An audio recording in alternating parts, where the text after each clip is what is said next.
여러분 모두에게 은혜와 평안의 시간이 되어지기를 주님의 이름으로 축복합니다. 오늘 말씀의 제목은 스토리텔링이 있는 삶이라는 제목입니다. 제가 얼마 전에 우리나라 최고의 지성으로 일컬어지는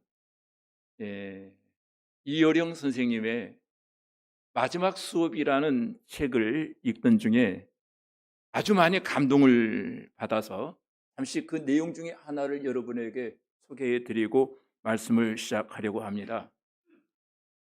이어서 마지막 수업은 이어령 선생의 원고로 집필되어진 것이 아니라 저자가 암투병으로 지금 대장암에 걸려서 지금 마지막 순간을 기다리며 기자와의 인터뷰 형식으로 만들어진 책이 유고가 바로 이 책입니다. 마지막 수업. 그런데 이어령 선생은 본인이 임종한 이후에 이 책이 세상에 알려지길 원했고 그 책의 저자인 김지수 씨는 인터뷰 형식을 통해서 이 내용들을 하나하나 그대로 기록하고 있는 내용입니다. 인터뷰 기자인 김지수 씨가 어느 날 질문합니다. 질의응답식으로 책이 되어져 있는데 우리 젊은 친구들은 언제고 꼭 한번 읽어보면은 삶의 심오함을 다시 한번 재발견하게 되어지려는 생각이 들기도 합니다. 어느 날이었습니다. 제자와 스승의 관계에서 기자가 선생님, 럭셔리한 삶이란 무엇일까요? 물었습니다. 그때 그 질문을 받고 이제 머지않아 임종을 맞이할 이어령 선생이 잠시 생각하더니 이렇게 말합니다. 럭셔리한 삶이란 나는 소유로 럭셔리를 판단하진 않아. 가장 부유한 삶이란 야기가 있는 삶이라네. 예컨대 스토리텔링을 얼마나 가지고 있느냐, 나만의 스토리텔링을 얼마나 가지고 있느냐, 그것이 그 사람의 럭셔리지. 선생님, 값비싼 물건이 아니고요. 아니야. 똑같은 시간을 살아도 이야기거리가 없는 사람은 산 게 아니야. 스토리텔링이 럭셔리한 인생을 만들어, 스토리텔링이 한 사람을 럭셔리한 인생으로 만들어 간다는 거예요. 이 문장이 아주 인상적이었습니다. 오늘 저는 읽은 본문을 통해서 스토리텔링이 있는 한 무명 여인을 여러분에게 소개해 드리려고 합니다. 현대문학에서 스토리텔링의 3대 요소는 인물, 배경, 사건을 통솔로 받아들이고 있습니다. 그 사람에게 이야기거리가 있더냐? 여러분 혹시 이야기거리가 있는 사람을 만나보신 적 있습니까? 그런 사람은 어디에 있든 주목을 받습니다. 가끔 신방을 하다 보면은 스토리텔링이 있는 성도님들을 만나서 그들의 이야기를 들을 때에 굉장히 감동을 받기도 합니다. 그분이 단순히 말을 잘해서가 아니라 그분의 삶 속에 스토리가 있더라는 거예요. 스토리텔링이 있는 사람은 그의 말 한마디 한마디에는 경험이 묻어나옵니다. 그의 아련한 눈빛에는 인생이 담겨져 있습니다. 그런데 가만히 보면은 이 이야기거리가 있는 사람은 대부분이 고난의 시절을 거쳐 오신 분들이에요. 격동의 순간들, 변화의 순간들, 이것을 무난히 패스하신 분들이에요.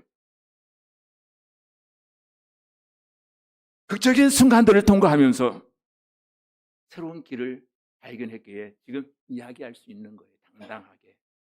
나만의 자서전, 나만의 스토리텔링이 있더라는 거예요. 한 여인이 있었습니다. 그녀의 인생은 아무리 보아도 평범치가 않습니다. 아니, 사실 어떻게 보면은 고달픈 삶의 연속이었던 것 같습니다. 이 여인에게 해당되지 않는 단어가 하나 있다면 산다는 건 고통의 연속이야 라고 하는 말을 해주고 싶을 정도입니다. 늘 사람들의 시선이 무서웠고 그 시선을 피하려고 대낮에 물을 길르러 가야만 하는 삶. 누군가가 그녀를 바라볼 때 사람들은 손가락질했고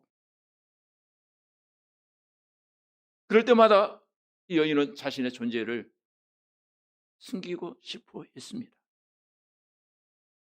그런데 어느 날 그녀의 인생을 바뀌는 한 사건이 일어났습니다. 예수 그리스도를 만났기 때문입니다. 그리고 그녀는 단순히 물을 길러 온 여인에서 자신만의 간직한 스토리텔링이 있는 여인으로 발돋움하기 시작합니다. 그녀의 이야기는 무엇이었을까요? 그 이야기는 오늘 우리와 어떤 상관관계가 있을까요? 오늘 이 말씀을 들으면서 나는 과연 어떤 내 삶의 이야기를 써가고 있는가를 한번 곰곰이 생각해 볼 수 있는 시간이 되었으면 하고 제가 제목을 스토리텔링이 있는 삶이 럭셔리한 삶이기에 이 삶을 여러분에게 소개하고 싶었습니다. 여러분 혹시 들어보신 적 있나요? 스토리가 있는 삶이 스펙을 이기더라. 소리가 있는 삶이 스펙을 이긴답니다. 27절이 이렇게 시작되어집니다. 이때 제자들이 들어와서 예수께 여자와 말씀하시는 것을 보고 이상히 여겼더라. 이때라고 하는 말로 시작이 되어지고 있는데 이때는 본문에 보면 바로 그 순간에 라는 뜻입니다. 바로 그 순간에 대화를 나누고 있는 바로 그 순간에 제자들이 오더라는 거예요. 이는 하나님의 타이밍 속에서 정확한 타이밍을 강조하는 내용이기도 합니다. 그런데 다음 말이 이상합니다. 이상히 여겼으나 본문에 보면은 타우마조라고 하는 단어 헬라어를 쓰고 있는데 놀라웠다. 경이로운 사건을 목격했다는 뜻입니다. 제자들이 타우마조 너무너무 놀랬다는 거예요. 왜 놀랬을까요? 이 모습은 제자들이 단순한 의문이 아니라 예수님의 그 행동을 통해서 문화적 충격을 지금 받았다는 내용이에요. 의대 남성이 사마리아 여인과 대화하는 것은 당시 사회에서는 매우 이례적이고 놀라운 일이고 정말로 경이로운 일이었다는 것입니다. 이 장면을 보았는데 제자들은 묻는 이가 하나도 없더라는 거예요. 묻는 이가 없더라. 이상한 일을 보고 놀랐어요. 그럼 당연히 물어야 되잖아요. 근데 묻는 이가 하나도 없었다는 거예요. 우리는 이 본문을 읽다가 여기에 퀘션 마크를 달아봐야 되면 왜 묻는 이가 없었을까? 예수님과 사마리아 여인의 대화를 나누는 게 너무 이상한 일이고 놀라운 일인데 왜? 도대체 왜 묻지 않았을까? 좀 이상하지 않아요? 묻는 이가 없더라.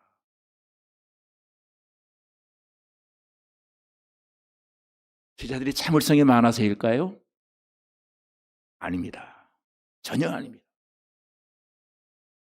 다른 사람을 몰라도 베드로라고 하는 수지자는 그럴 인물이 전혀 아니었다는 거예요.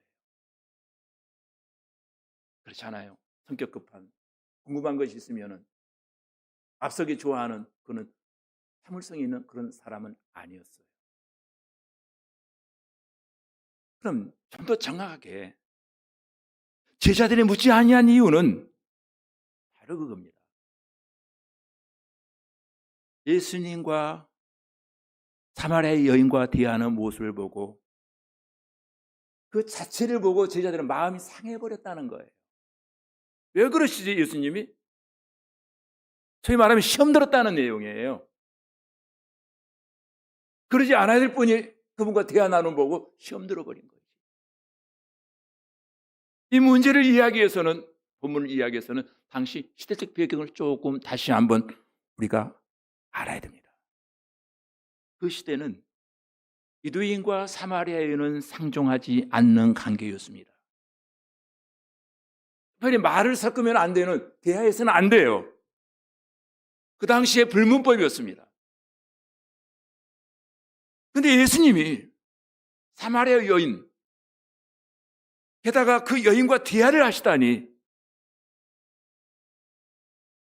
제자들 입장에서 보면은 이건 유대인의 법도를 어긴 것이고 관습과 도덕과 윤리를 어긴 것이었어요. 그 모습을 바라보는 순간 제자들의 마음이 상해버린 거예요. 우리식 용어로 말한다면 시험 든 거예요.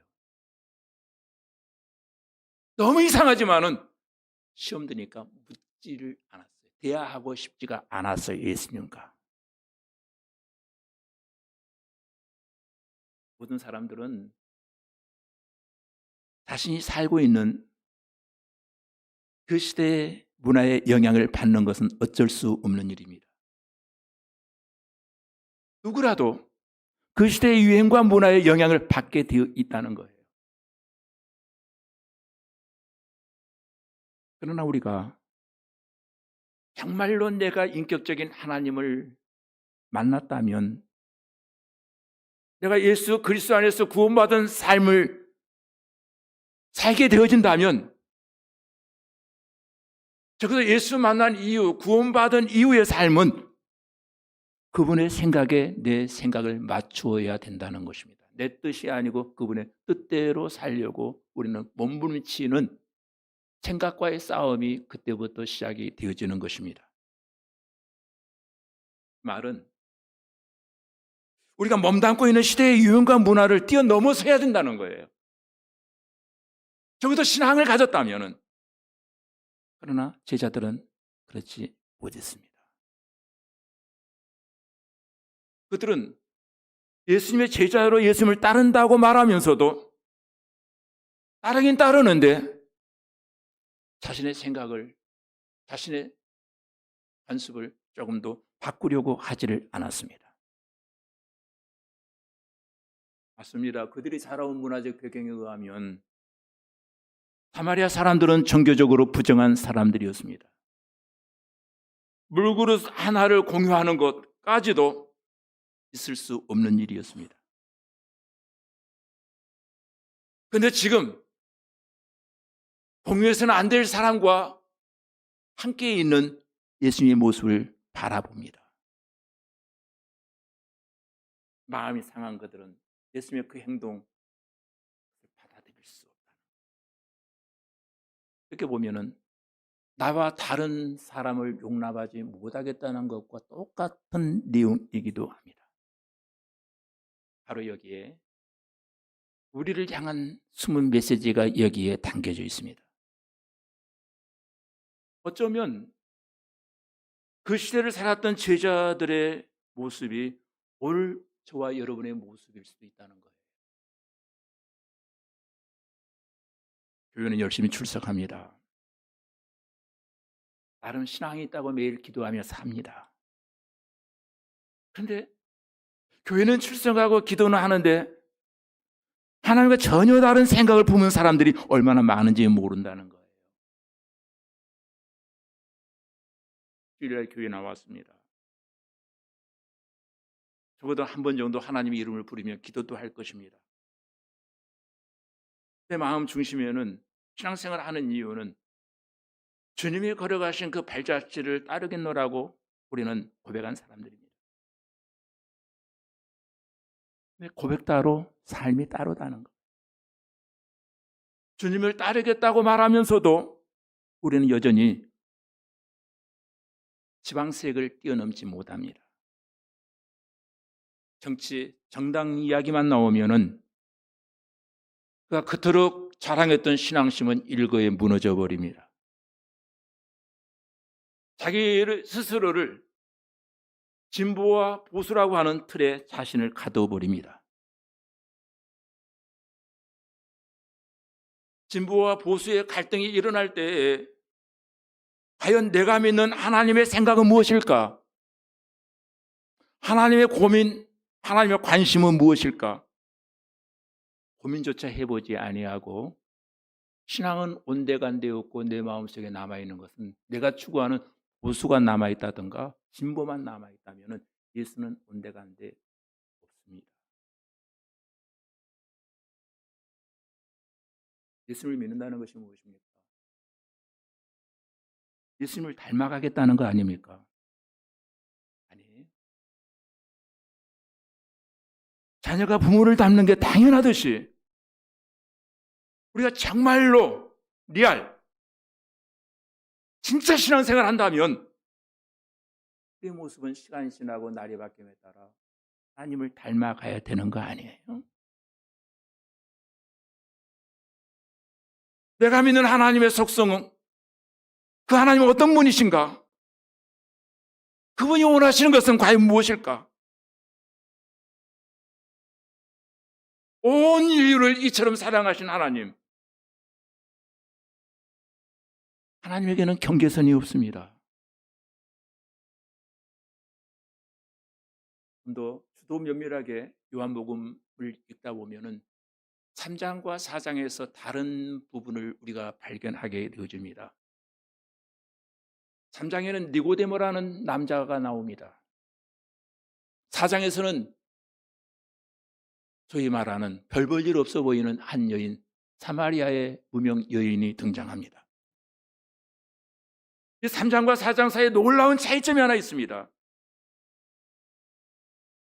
유대인 니고데모는 부자였고 그 당시 신분이 국회의원이었고 소위 말하면 모든 사람이 부러워하는 악망하는 그런 사람이었습니다. 그런데 그런 그가 어떻게 구원받았습니까? 그는 구원받기 위해서 예수님을 찾아왔다는 것입니다. 그러나 놀랍게도 이 사마리아 여인은 예수님이 직접 찾아가셨습니다. 우연히 그렇게 하셨을까요? 전혀 그렇지 않습니다. 예수님은 제자를 데리고 일부러 찾아가셨습니다. 지금 예수님은 편견과 편협함에 갇힌 제자들의 눈과 마음을 열어주시고 싶었던 거예요.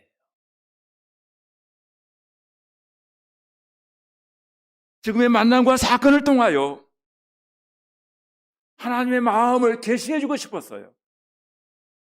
알려주고 싶었어요. 신앙생활은 그렇게 하면 안 되는 거야. 자, 똑바로 봐라. 그래서 예수님은 그 시대의 편견과 상식의 벽을 뛰어넘어 그 여인에게 직접 찾아가셔서 그 여인을 구원하십니다. 신앙생활은 내 눈높이, 내 상식으로 세상을 바라보는 것이 아니고 하나님의 눈높이와 하나님의 상식으로 세상을 바라보라는 거예요. 하나님의 눈으로 세상을 바라보면 마음이 넓혀지기 시작합니다. 인간의 이기심에서 비롯된 사람들 사이에 편가르기, 당짓기, 지역색을 넘어서실 수 있기를 바랍니다. 영혼이라고 하는 관점에서 세상을 바라보면 넓게 볼 수 있다는 거예요. 진보와 보수, 그것이 그렇게 중요합니까? 보수가 좋고 진보가 나쁘다, 또는 진보가 좋고 보수가 나쁘다라고 하는 생각은 우리들의 생각이고 하나님의 생각은 전혀 다른 것입니다. 예수님이 바라보신 세상, 예수님의 삶의 모습을 통해서 나타난 생애의 한 일면을 보면은 어떻게 보면 예수님은 굉장히 진보적인 분이기도 했습니다. 왜냐하면 전통을 무시하고 날마다 개혁하기를 원하셨거든요. 그런데 또 한편으로 예수님은 굉장히 보수적인 분이셨습니다. 얼마나 엄격하게 규율을 지켰는가를 보면 알 수 있잖아요. 이 말하면 진보와 보수 이것은 다 필요하다는 거예요. 우리는 하나님의 생각을 본받아야 됩니다. 적어도 그리스도 안에서는 지역색과 정치색을 넘어서야 된다는 거예요. 왜? 우리는 십자가 그늘 밑에 모여서 하나님을 닮겠다고 하면서 좁은 나라에서 지역색 하나 뛰어넘지 못한다면 어떻게 우리가 신앙생활을 바로 하고 있는 사람들이라고 말할 수 있겠습니까? 제자들은 예수님을 따른다고 말하면서도 자기의 편견의 벽을 넘어서지 못하고 있더라는 거예요. 그러나 예수님은 이러한 사회적 장벽을 넘어서셨습니다. 만나서는 안 될 그 여인과 대화를 함으로 말미암아 복음이 인종과 성별과 사회적 지위를 초월하여 모든 사람에게 전해지기를 원하셨다는 겁니다. 이 장면을 바라본 제자들에게는 패념한 시각을 버리고 하나님의 시각, 하나님의 관점, 영적 관점에서 모든 것을 좀 바라보기를 원한다. 이 사건은 오늘날 우리에게도 아주 중요한 교훈을 주고 있습니다. 우리는 개인적인 편견이나 선입견을 버리고 예수님의 사랑을 본받아 모든 사람을 포용하고 사랑해야 할 줄로 믿습니다. 이를 통해서 하나님의 사랑과 구원이 모든 사람들에게 증거되어지고 전파되어지고 구원받게 되는 역사가 일어나기를 원합니다. 제가 오래전 학교에서 사회학을 공부했던 적이 있는데 사회학을 가르쳤던 아주 고명하신 교수님이신데 그분이 대학을 은퇴하시고 목사님이 되셨어요. 아주 유명한 목사님이신데 지금 그분이 사회학을 가르치면서 이런 말을 했던 기억이 납니다. 여러분, 진보와 보수가 뭔 줄 압니까? 나는 사회학자로서 진보는 5년 앞서가는 것이고 보수는 5년 뒤에 따라가는 것입니다. 라는 말을 했습니다. 이 말의 의미가 무엇인지 여러분 깨달아지기를 원합니다. 이건 둘 다 필요한 것인데 조금 시간차가 있을 따름이지 그런 결국은 우리에게 필요한 것들이라는 그런 얘기였던 것으로 기억이 되어지고 있습니다. 28절로 넘어갑니다. 28절에 보니까 이렇게 말합니다. 여자가 물동이를 버려두고 동네로 들어가서 사람들에게 이르되, 여기에서 우리는 세 개의 동사를 발견하게 됩니다. 버려두고 들어가서 이르되라고 하는 세 가지 동사를 발견합니다. 이 세 가지 동사를 통해서 사마리아 여인의 극적인 변화를 아주 생생하게 묘사하고 있습니다. 자, 첫째, 버려두고, 4장 28절에 버려두고라고 하는 표현은 이 여인의 내면에 일어난 변화를 지금 상징적으로 우리에게 보여주고 있습니다. 내면의 변화. 그녀가 지금 우물가에 온 목적은 물길로 나온 여인이었습니다.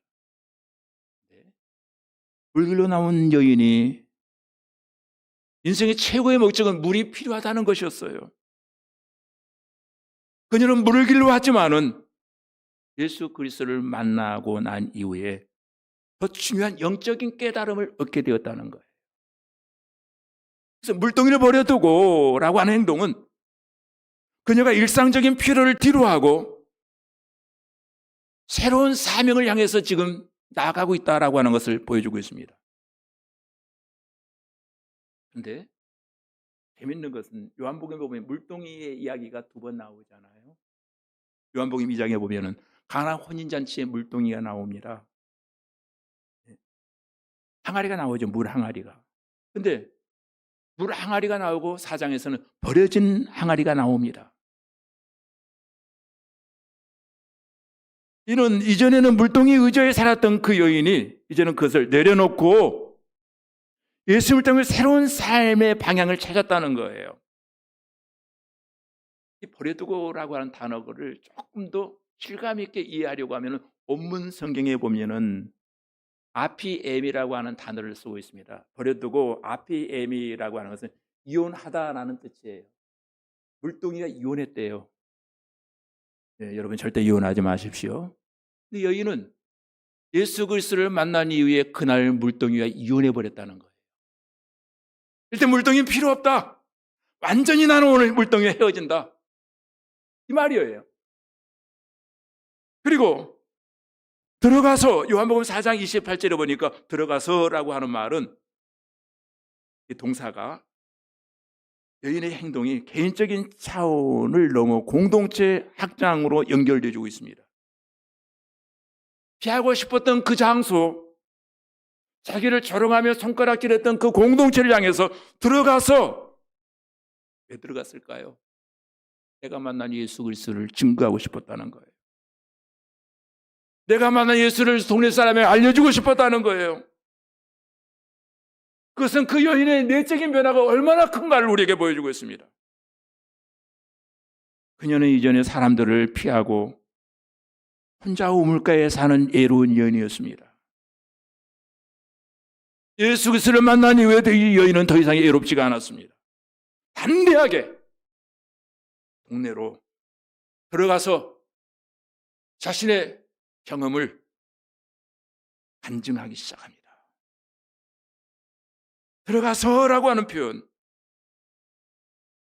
이 말은 예수 그리스도를 진짜 찐 만났더니 공동체와의 관계가 회복되어지더라는 거예요. 지금까지 공동체가 문제가 아니라 내가 문제였는데 내가 예수 그리스도를 만나니까 공동체를 품을 수 있는 마음이 생겨지더라는 거예요. 하나님의 큰 은혜를 받고 나니까 피하고 싶었던 그 사람들을 내 마음속에 용납해 드리기 시작했다는 거예요. 들어가서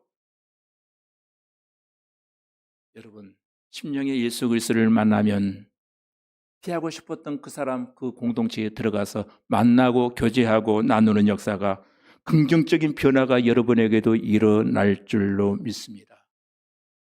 이르되라고 하는 말은 헬라어로 네고라는 단어를 쓰고 있는데 말하다, 적극적으로 증거했다는 거예요. 예수 그리스도를 만나니 내 마음이 뜨거워서 견딜 수가 없는 거예요. 누군가에게 내고 알려주고 싶었어요. 말하고 싶었어요.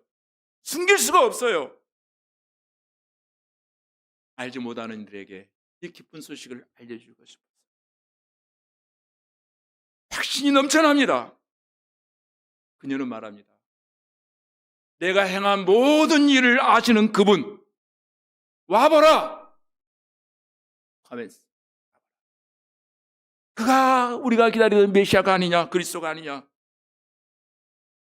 국내 사람들을 집단적으로 예수 그리스도께로 초대하고 있습니다. 내가 간직한 이 기쁨을 나는 공유하고 싶다, 나누고 싶다. 이게 진정한 만남이에요. 사마리아 여인은 자신의 과거를 숨기지 않고 오히려 그것을 통해서 예수의 능력을 증언하기 시작합니다. 나의 모든 과거를 아시는 그분, 그 때문에 너희들은 나에게 손가락질하고 조롱했지만 내가 오늘 그분을 만났다. 이것이 나의 간증이요, 이것이 나의 찬송이다. 나는 그분을 전해야만 된다. 이르되 내고 나는 알려야만 된다. 사람들에게 이르되 그녀는 자신의 변화를 말로서 알려주고 싶었습니다. 자기가 깨달은 깨달음을 숨기지 아니하고 누군가에게 전파하고 싶었어요. 그래서 그들도 예수 그리스도를 만났으면 좋겠다. 이 세 동사, 사마리아 여인의 삶이 예수님과의 만남을 통해서 완전히 변화되었음을 극적으로 보여주고 있습니다. 그녀는 애지중지했던 물동이와 이혼하고 물동이와 완전히 결별하고 자기를 그렇게 미워했던 동네 공동체로 들어가서 사람들에게 예수 그리스도를 증거합니다. 저는 이 본문을 읽으면서 이런 생각을 해보았습니다. 예수 그리스도의 진정한 참 만남이 일어나면은 동사가 있는 삶으로 변화되어지더라. 동사가 있는 세 가지 동사가 따르더라는 거예요. 제가 한 주일 동안 찾았던 아주 색다른 단어가 하나 있어서 정보가 하나 있어서 여러분에게 꼭 소개해 드리고 싶습니다. 오늘 이 본문에 등장하는 사마리아 여인의 이름은 전승에 따르면은 포티나라고 합니다. 포티나. 이 포티나라고 하는 이름의 뜻은 헬라어로 빚을 받은 자, 계몽되어진 자라고 하는 뜻을 가지고 있습니다. 그녀가 그 우물가에서 예수 그리스도를 만난 이후에 큰 생의 변화가 일어나기 시작합니다. 이제 적당히 우물가에서 맴돌며 그렇게 살고 싶지가 않았습니다. 그녀는 그 이후에 정식으로 결혼을 하고 두 아들을 낳았는데 아들의 이름이 요셉과 빅토르라고 하는 두 아들을 두었고 그녀는 복음을 증거하기 위해서 로마에 들어가서 네로의 딸 공주인 돔니나를 개종시키는 활발하게 전도 생활을 하다가 로마에서 순교를 하게 되었다고 합니다. 그 후에 그리스도 정교회에서는 또 동방 카톨릭 교회에서는 성 포티나를 순교자로 여기고 공경하여서 매년 2월 26일이 되면은 성 포티나 순교일로 지키고 있다고 합니다. 여인의 모습. 저는 사실 오래전부터 이 사마리아 여인의 얘기가 나올 때마다 그 여인의 얼굴이 굉장히 궁금했습니다. 그래서 여러 고대 자료들을 찾던 가운데 그때의 얼굴이 이 모습이었다고 합니다. 결혼을 5번씩이나 할 수 있는 그 여인의 모습은 과연 어떤 모습이었을까 굉장히 궁금했거든요. 근데 얼굴을 보면서 굉장히 이해할 것만 같았습니다. 근데 이 여인이 예수 그리스도를 만난 이후에 스토리텔링이 있는 삶으로 변화되어지더라는 거예요. 그래서 그리스 정교회에서는 이제 2월 26일이 오늘 우리 날짜로 하면 수요일이더라고요. 수요일이면은 전 세계에 있는 그리스 정교회에서는 이 성 포티나 순교일로 그를 공경하며 이 날을 지킨다고 합니다. 왜 이 역사적 사건을 여러분에게 꼭 알려드리는가 하면은 그것이 하나의 상징적인 하나의 이야기가 아니고 실제로 인재했던 이 땅에 존재했던 역사적 인물이었음을 강조하는 내용이기에 제가 이 사진을 이 이미지 그림을 파일을 찾았습니다. 여러분 선물을 받아보셨습니까? 선물. 성경이 말한 하나님의 선물을 요한복음 4장 10절에서는 이렇게 말합니다. 내가 하나님의 선물임을 알았더라면 예수 그리스도는 자신이 선물이라고 말합니다. 내 인생에 예수 그리스도가 내 삶에 들어오면은 그때부터 우리 인생은 변화되어 가기 시작합니다. 요한복음 3장 16절에도 하나님이 세상을 이처럼 사랑하사 독생자를 주셨으니 라고 힘주어 말합니다. 예수님은 단순한 선물이 아니라 우리의 삶을 살리는 생명을 공급해 주시는 선물이라는 거예요. 어떤 학자는 예수 그리스도 4장 10절에서 말하는 예수 그리스도를 선물로 받은 사람에게는 적어도 몇 가지 현상이 나타난다는 거예요. 예수 그리스도를 내 안에 모셨습니까? 좀 이상한 변화가 일어나는데 일단 얼굴이 밝아진답니다. 오늘 여러분 얼굴 보니까 그렇게 밝지가 않은데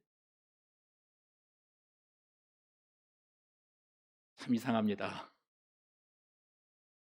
예수 그리스도를 만난 사람은 밝아진대요. 잘 웃는데요. 왜? 그에게 남들이 갖지 아니한 구원의 선물, 영생의 선물이 그 안에 들어가 있기 때문에 이후의 삶의 아름다운 인생을 설계하기 시작한다는 거예요. 늘 그 마음속에는 소망과 기쁨이 넘친다. 마음에 평안이 있고 영생의 확신이 있기 때문에 얼굴이 달라진대요. 여러분, 옆에 분과 인사합시다. 예배 끝나지만 이왕이면 웃고 예배 끝냅시다. 인사하십시오. 시작. 여러분의 표정이 빛 받으러 오신 분들 같아요. 내가 사채업자 얼굴이 꼭 그런 표정이에요. 지금 받으셨습니까? 돈은? 그 모습 아니잖아요. 그러려고 예배 나온 건 아니잖아요. 근데 너무들 그냥 고뇌하고 그냥 뭐 양 어깨에 대한민국의 십자가는 다 짊어지고 계신 것 같아요. 지금 표정이. 말씀을 마무리합니다. 많은 분들이 평생을 살았는데 스토리가 없습니다. 그저 태어났고 일하고 죽다. 이렇게 생을 살다 가실 겁니까? 먹기 위해서 열심히 일하고 살았는데 다시 교회에 정신없이 살았는데 사람들이 내 얘기를 좀 해달라고 하는데 해줄 게 없어요. 먹고 입고 살다 죽다. 그것이 여러분 마지막 단어입니까? 사랑하는 여러분, 스토리가 있는 삶, 따뜻한 이야기가 있는 삶을 사시기를 바랍니다. 무의미하게 다람쥐 쳇바퀴 도는 것 같은 삶을 살지 마시고 예수님과 더불어 의미 있는 아름다운 인생을 만들어 가실 수 있기를 바랍니다. 내 삶의 주제가 생기면 모든 것이 아름다운 이야기를 만들어내기 시작합니다. 자신의 삶의 자리에 너무 집착하지 마십시오. 내가 아무리 애지중지한다 할지라도 내가 사라져버리면 채울 사람은 무지무지하게 많습니다. 나는 그야말로 시간이 지나면 흔적도 없이 우리는 사라질 뿐입니다. 그러나 여러분, 예수 그리스도를 영접하면 여러분의 삶엔 아름다운 스토리가 시작되어집니다. 주님이 떠가십니다. 주님이 만들어 가십니다. 예수님의 영광을 위하여 여러분 삶의 자세를 바꾸시기를 바랍니다. 스토리가 있는 삶, 의미가 있는 아름다운 이야기가 내가 섬기는, 내가 믿는 예수 그리스도로 말미암아 지금부터 아름답게 써내려 가실 수 있기를 주님의 이름으로 축복합니다. 그 누군가가 그분은 스토리텔링이 있는 삶이었어 라고 말할 수 있기를 간절히 소원합니다. 기도하시겠습니다.